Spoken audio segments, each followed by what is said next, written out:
Vendredi 28 février, bonjour à tous et bienvenue dans votre journal de 13h45. Le syndicat des médecins du Tchad, CIMET, a tenu une conférence de presse ce 28 février 2025 à son siège pour annoncer des décisions importantes, notamment son retrait de l'Union des syndicats du Tchad, UST.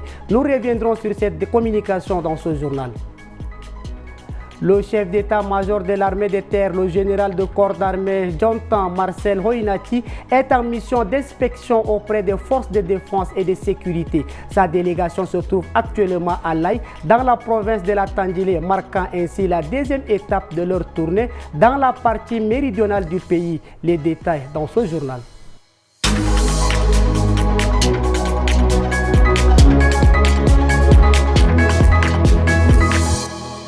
Le syndicat des médecins du Tchad, CIMET, a tenu un point de presse ce 28 février à son siège pour annoncer son retrait de l'Union des syndicats du Tchad, UST. Par ailleurs, le syndicat exprime son soutien aux médecins en attente d'intégration dans la fonction publique et accorde un délai de 3 jours au gouvernement pour procéder à leur intégration. Suivez un extrait de la déclaration du secrétaire général du syndicat. Tous les points cités au pacte précédent en faveur des médecins n'étaient pas honorés. Plusieurs de nos membres réclament encore les arriérés, dont certains dossiers sont à la solde. Le statut des médecins n'a pas encore été validé. Le non-respect des spécificités syndicales, mais aussi l'ingérence dans la continuité de l'administration des syndicats des médecins du Tchad par la plateforme est aussi déplorée. Face à ces préoccupations, nous avons décidé de retirer notre syndicat de l'Union du syndicat du Tchad et aussi de la plateforme syndicale et mener désormais une lutte unilatérale dans toutes nos démarches et engagements futurs. Le nouveau maire d'Njamena a été désigné hier. Il s'agit de Senussi Hassana Abdoulaye, un énarque élu par ses pairs. Il prend les rênes de la commune dans un contexte particulier, alors que la capitale fait face à plusieurs défis. Quels sont-ils? Les réponses avec Mbaïlassem Emmanuel et Bonton Costa. Les chantiers qui attendent le nouveau maire de la ville d'Njamena semblent gigantesques. L'insalubrité de la ville, les crises d'inondation, les transports en commun, la gestion des agents municipaux souvent indexés pour abus de pouvoir ou d'escroquerie. Au marché central, la première alerte est donnée. Il y a de cela un mois qu'on n'a pas pu avoir l'électricité. Et on souffre beaucoup ici au grand marché central. Il faut qu'ils nous trouvent des solutions afin qu'on nous laisse l'électricité pour qu'on puisse travailler avec. Le maire, l'actuel, c'est nous aussi, par la grâce de Dieu, qu'il essaye de revoir ça. Et dans quelques jours, on va rentrer au moment des carèmes. Et là, ça va être compliqué. Sans électricité au grand marché, c'est compliqué. Donc, qu'ils essayent de voir. Les doléances ne se limitent pas seulement au manque d'énergie. Ce marché manque de beaucoup d'infrastructures.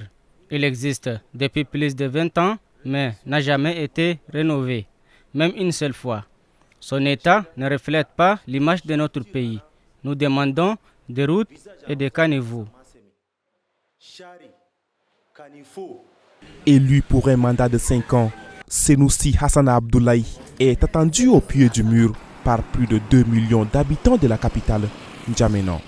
Dans le cadre de sa mission d'inspection des forces de défense et de sécurité, le chef d'état-major de l'armée de terre, le général de corps d'armée Jonathan Marcel Hoinati et sa délégation sont actuellement à Laye, dans la province de la Tandjilé. Cette visite marque la deuxième étape de leur tournée. Ils sont accompagnés du commandant de la zone numéro 12, couvrant les provinces de Mayo-Kébi Est et de la Tandjilé, le général Kesso Bala. Dès son arrivée, le général Hoinati a présenté ses civilités au délégué général du gouvernement auprès de la province de la Tandjilé, M. Adou Mustafa Brahimi. Cette tournée du CEMAT s'inscrit dans le cadre du suivi des opérations militaires dans les différentes provinces du pays. Elle vise à sensibiliser l'ensemble des forces de défense et de sécurité en service dans la province de la Tandjilé à la solidarité, à une vigilance accrue et à une meilleure collaboration entre les forces de défense et de sécurité, les autorités administratives, coutumières et religieuses afin de combattre tout phénomène d'insécurité.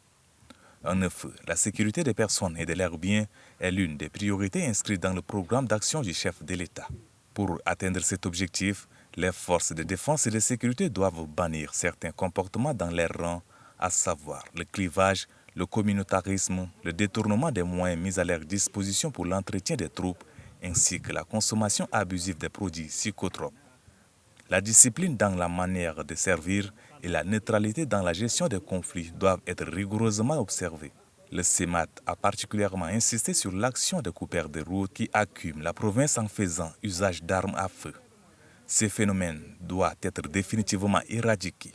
Il a également mis en garde les agents de sécurité véreux qui arnaquent les citoyens par des amendes arbitraires.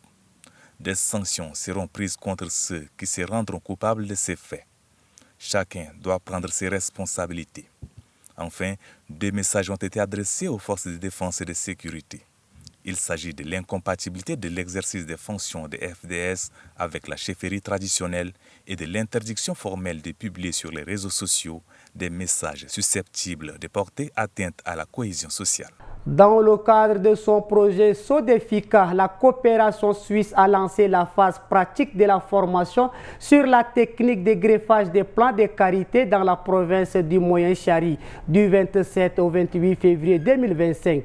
Cette initiative vise à promouvoir des méthodes agricoles innovantes pour améliorer la production de karité tout en préservant l'environnement. La formation est destinée au cadre du ministère de l'Environnement, aux agents de l'ANADER ainsi qu'aux enseignants-chercheurs de l'Université des SAR et de l'Institut tchadien de recherche agronomique pour le développement. L'objectif est de doter les participants de compétences pratiques en greffage des plants de karité, réduisant le temps de maturation des arbres à 4 à 5 ans contre 20 ans avec les méthodes traditionnelles.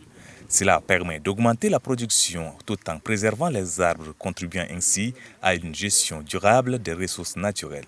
Ce projet donne de l'importance aux arbres à karité en faisant des transplantations et en réduisant le nombre d'années pour que les arbres atteignent l'âge de la maturité. Compte tenu de la dégradation de notre ressource naturelle, sur le feu de brousse et pour la coupe abusive, cette formation, ça nous permet d'aller introduire dans certains milieux là où il y a menace de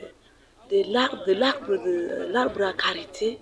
Plus de 30 participants venus des localités de Gorée, Bibidiav, Doba, Koumra et Sar suivent cette formation dans les cantons Banda et le village Ndila. Ces sites riches en arbres de karité offrent un cadre idéal pour les démonstrations pratiques. Aujourd'hui, nous constatons de plus en plus que l'espèce est menacée par des pratiques anthropiques, et menacée également avec le problème du changement climatique, tout ça. Il faudrait que nous puissions trouver peut-être des pratiques adaptées pour entrer dans une production continue de l'arbre à karité.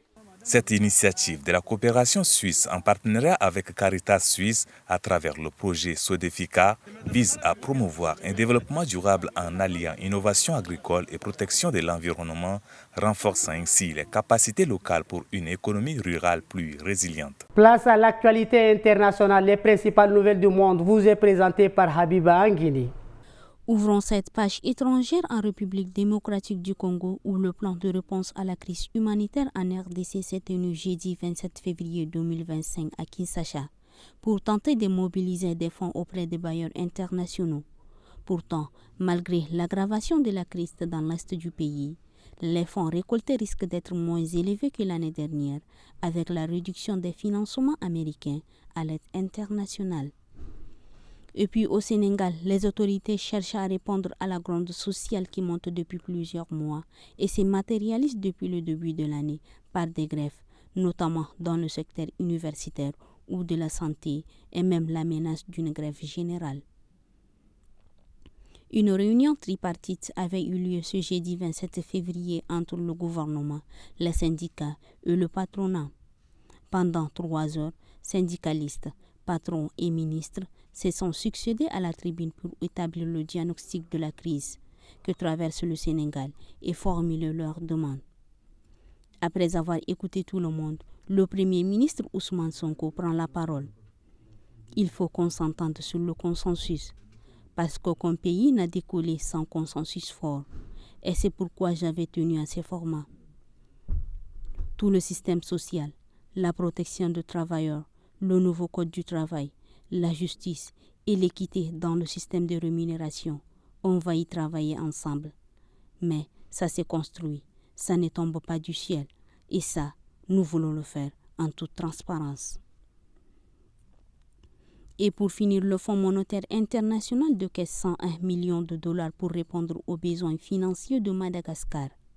Ce versement a été officialisé jeudi après plusieurs mois de retard.